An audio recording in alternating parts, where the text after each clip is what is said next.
Amados irmãos e irmãs em Cristo Jesus, hoje o nosso estudo é sobre a oração, orando sem cessar. Queremos, com a graça de Deus, aprender um pouco mais a como falar com o nosso Deus. Que Deus Pai, Filho e Espírito Santo abençoe o seu estudo e nos dê sempre o conhecimento da sua palavra. Amém. Por que orar?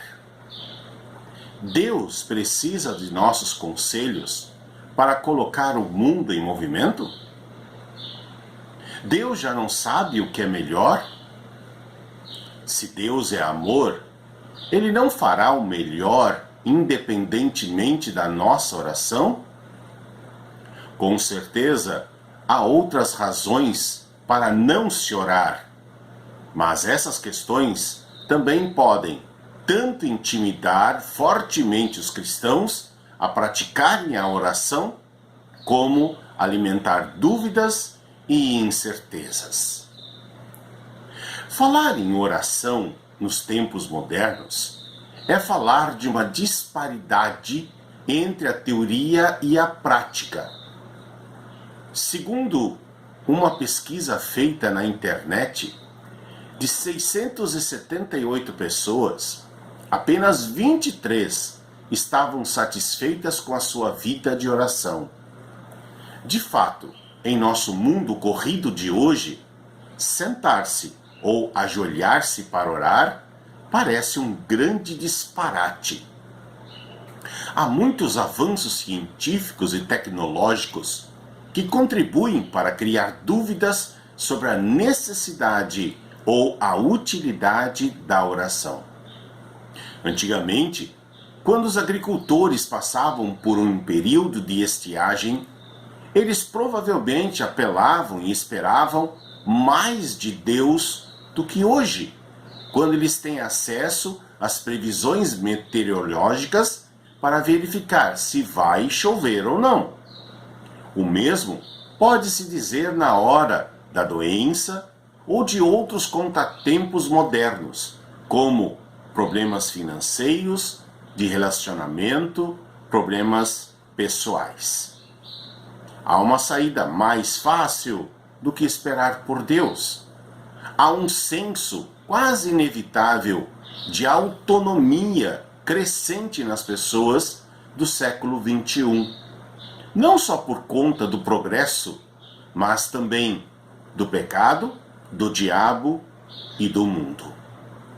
Por estas e outras razões, entre todas as atividades com as quais o cristão se envolve e que fazem parte da vida cristã, sem dúvida, não há outra que cause tanta perplexidade e suscite tantos problemas quanto a atividade que chamamos oração.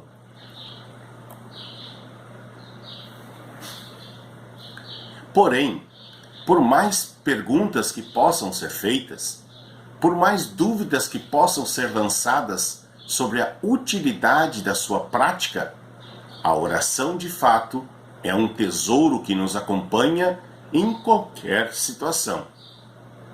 Abraão partiu para outra terra e lá orou por Sodoma e Gomorra. José, Daniel, Esther, Paulo e tantos outros, longe da sua pátria, restava-lhes a oração. Talvez isso possa ser ilustrado pelo exemplo de um casal de professores universitários na China, que não podiam falar de sua fé nem com os próprios filhos, mas que no silêncio da noite repetiam juntos a oração do Pai Nosso. Adolf Köberle, em seu livro A Busca pela Santidade, pavimenta bem o caminho com a doutrina da justificação pela fé para chegar à vida santificada do cristão, resposta do pecador justificado e que também se manifesta na oração. Nem o temor da punição de Deus, nem a busca por recompensas, o cristão justificado é motivado a uma vida santificada pela gratidão ao amor de Deus. As boas obras dos cristãos não são realizações que visam a aquisição de méritos, mas são frutos provenientes do poder criativo da palavra de Deus e da união com Cristo Jesus. Esse é o primeiro motivo. O segundo motivo é o poder do exemplo de Cristo. Deus faz um novo começo em nossa vida. Somos novas criaturas, vestidas com a roupa de Cristo, conforme nos atestam os textos bíblicos escritos em Romanos 13:14. Mas revistam-se do Senhor Jesus Cristo e não façam nada que venha a satisfazer os desejos da carne. Ainda em Efésios 4:24 nós lemos: vistam-se com a nova natureza, criada por Deus, que é parecida com a sua própria natureza e que se mostra na vida verdadeira, a qual é correta e dedicada a Ele. E ainda em Colossenses capítulo 3, versículos 9 e 10. Pois vocês já deixaram de lado a natureza velha com os seus costumes e se vestiram com uma nova natureza. Essa natureza é a nova pessoa que Deus, o seu Criador, está sempre renovando, para que ela se torne parecida com Ele, a fim de fazer com que vocês o conheçam completamente. Ainda, Lutero diz em seu comentário ao livro dos Gálatas que o cristão coloca duas roupas de Cristo: a roupa da justificação e da redenção, e a roupa da imitação. Essa imitação não deve ser entendida em termos morais, mas como cópias que se originam da natureza e poder de Cristo. A oração é um fruto da fé e é parte natural da vida espiritual do cristão. Deus promete ouvir e atender às orações daqueles que o invocam com fé. A oração é um ato de adoração e comunhão com Deus, na qual pedimos o que precisamos, agradecemos e louvamos a Deus pelas bênçãos recebidas. Ela não é um meio da graça, como são a palavra, o batismo e a Santa Ceia, pois nesses meios são oferecidos a graça do perdão e da salvação. Na oração, nós pedimos a graça de Deus que recebemos através da palavra e dos sacramentos. Ou seja, Deus não nos perdoa nem nos salva através da oração. Tudo que Deus faz por nós e recebe de nós só é possível por meio de Cristo. E nossas orações apenas tocarão o coração de Deus quando confiamos nos méritos do Salvador Jesus Cristo.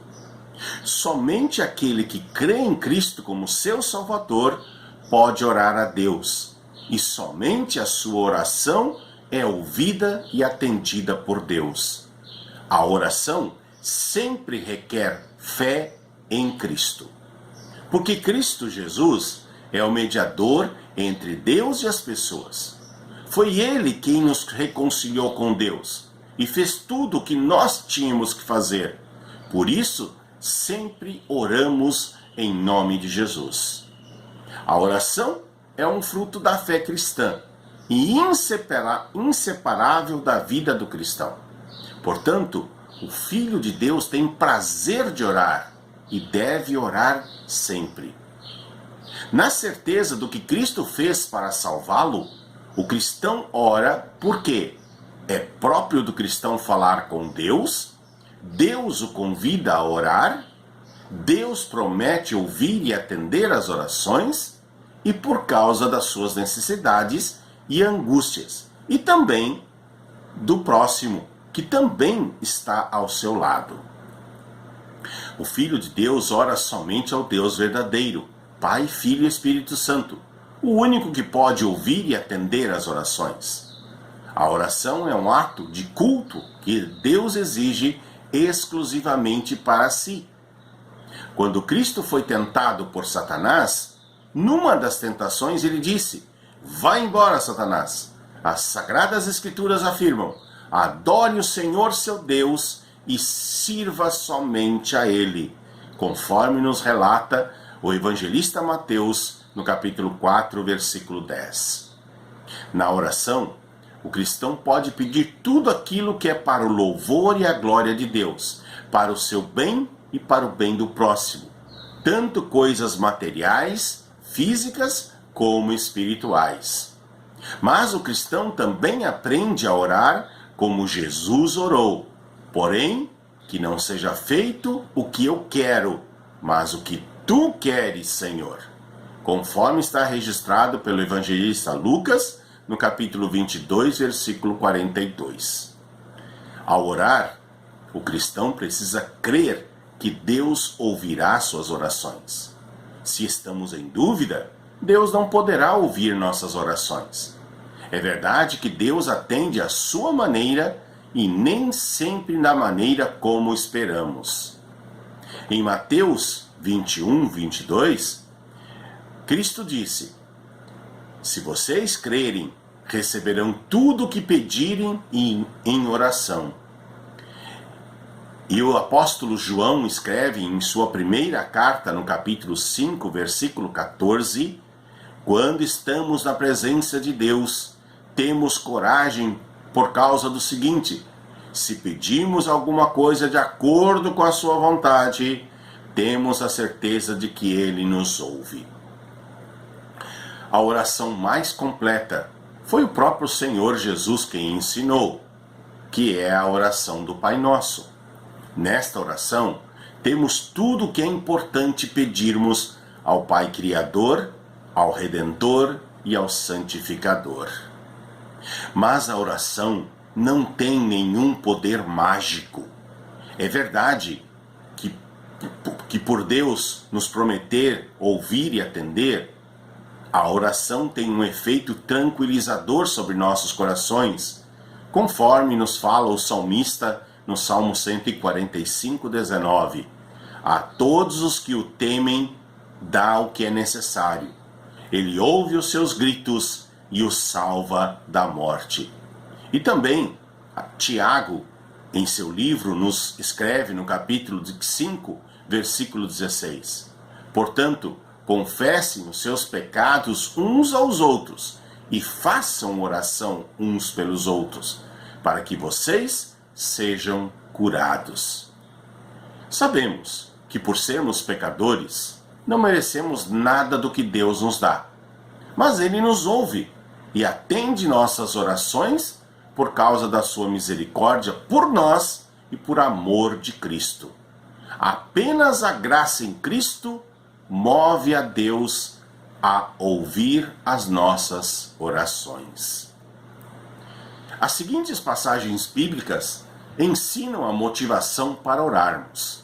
Mateus, capítulo 7, versículos 7 e 8. "Peçam e vocês receberão. Procurem e vocês acharão. Batam e a porta será aberta para vocês. Porque todos que pedem, recebem. Aqueles que procuram, acham. E a porta será aberta para quem bate." No Salmo 145, versículos 18 e 19, está escrito: "Deus está perto de todos os que pedem a sua ajuda, dos que pedem com sinceridade. A todos os que o temem, dá o que é necessário. Ele ouve os seus gritos e os salva da morte." O maior exemplo de oração é do próprio Senhor Jesus Cristo. Mateus, capítulo 1, versículo 35. "De manhã bem cedo, quando ainda estava escuro, Jesus se levantou, saiu da cidade, foi para um lugar deserto e ali ficou orando." Marcos 14, versículo 32. Jesus e os seus discípulos foram a um lugar chamado Getsêmani, e Jesus disse a eles: "Sentem-se aqui enquanto eu vou orar." O evangelista Lucas escreve no capítulo 6, versículo 12: Naquela ocasião, Jesus subiu um monte para orar e passou a noite orando a Deus. Embora Jesus Cristo era Deus, ele, como homem, falava com o seu Pai. Além de ensinar os seus discípulos a terem uma vida de oração, pois eles eram completamente dependentes de Deus. Assim também, todo cristão é dependente de Deus para tudo em sua vida e precisa estar sempre em oração para o único e verdadeiro Deus. O livro de Atos dos Apóstolos nos mostra que os primeiros cristãos eram ativos na oração. Atos, capítulo 1, versículo 14. Eles sempre se reuniam todos juntos para orar, com as mulheres, a mãe de Jesus e os irmãos dele. Atos 2:42. E todos continuavam firmes, seguindo os ensinamentos dos apóstolos, vivendo em amor cristão, partindo o pão juntos e fazendo orações. Atos 6:4. Assim nós poderemos continuar usando todo o nosso tempo na oração e no trabalho de anunciar a palavra de Deus. Atos 12:5. E assim Pedro estava preso e era vigiado pelos guardas. Mas a igreja continuava a orar em favor por ele. Em nossa vida cristã, precisamos seguir esses exemplos e sempre orarmos ao nosso Deus e Pai. A oração é a pulsação cardíaca da fé. Recebemos a fé em Cristo Jesus pela pregação da palavra de Deus e pelo batismo. A partir daí, continuamos recebendo o ensino, a repreensão e a educação em toda essa palavra. E é ela que nos ensina como Deus fala conosco por essa palavra. Nós falamos com Deus através da oração. Em qualquer lugar e hora, podemos falar com Deus em oração e colocar nossos agradecimentos, pedidos por nós e pelos outros, súplicas em tempos de angústia, medo e necessidade. Assim escreve o apóstolo Paulo em sua carta aos Tessalonicenses, primeira carta aos Tessalonicenses, capítulo 5, versículos 17 e 18. Orem sempre e sejam agradecidos a Deus em todas as ocasiões. Isso é o que Deus quer de vocês, por estarem unidos com Cristo Jesus. Outras passagens nos mostram uma lista de quantas pessoas, situações e oportunidades temos para orar. Salmo 50:15. Se me chamarem no dia da aflição, eu os livrarei, e vocês me louvarão. Mateus 5:44. Mas eu lhes digo, ame os seus inimigos e orem pelos que perseguem vocês. Filipenses 4:6. Não se preocupem com nada, mas em todas as orações peçam a Deus o que vocês precisam e orem sempre com o coração agradecido. 1 Timóteo capítulo 2, versículos 1 a 4 e versículo 8. Em primeiro lugar, peçam que sejam feitas orações, pedidos, súplicas e ações de graças a Deus em favor de todas as pessoas. Orem pelos reis e por todos os outros que têm autoridade, para que vivamos uma vida calma e pacífica, com dedicação a Deus e respeito aos outros. Isso é bom, e Deus, nosso Salvador, gosta disso. Ele quer que todos sejam salvos e venham a conhecer a verdade. Quero que em todos os lugares os homens orem, homens dedicados a Deus, e que ao orarem eles levantem as mãos sem ódio e sem brigas. A Bíblia destaca a vida de oração de vários líderes. Um deles foi Samuel. Certo dia ele disse: congreguem todo Israel em Mispa e eu vou orar por vocês ao Senhor. Outra vez, quando o povo pediu um rei, Samuel não gostou desta palavra quando disseram: dê-nos um rei para que nos governe. Então Samuel orou ao Senhor. Certo dia Samuel disse: quanto a mim, não deixarei de orar por vocês, pois do contrário, estaria pecando contra o Senhor. Assim, por diversas vezes, Samuel orou ao Senhor. Mesmo contrariado com a atitude do povo, ele confiava no Senhor e sabia que os caminhos do Senhor seriam realizados. Embora Deus conheça toda a nossa vida, pois Ele é onisciente, Ele nos motiva a orar. Primeiro, porque Ele é o Deus Todo-Poderoso e pode atender todas as nossas orações conforme a sua vontade. E segundo, porque somos dependentes dele em tudo. Portanto, se você já tem a fé no Filho de Deus, Cristo Jesus, ore, fale com Deus, exponha tudo a Ele, pois Ele prometeu te ouvir e te atender. Se você ainda não crê em Cristo Jesus, ouça a palavra de Deus. Assim, o Espírito Santo vai te convencer de que a única fé que realmente salva um pecador é a fé no Senhor e Salvador Jesus Cristo. Que Deus abençoe a cada um de vocês e que continuemos a falar com Deus em oração e confiar nas suas decisões para a nossa vida.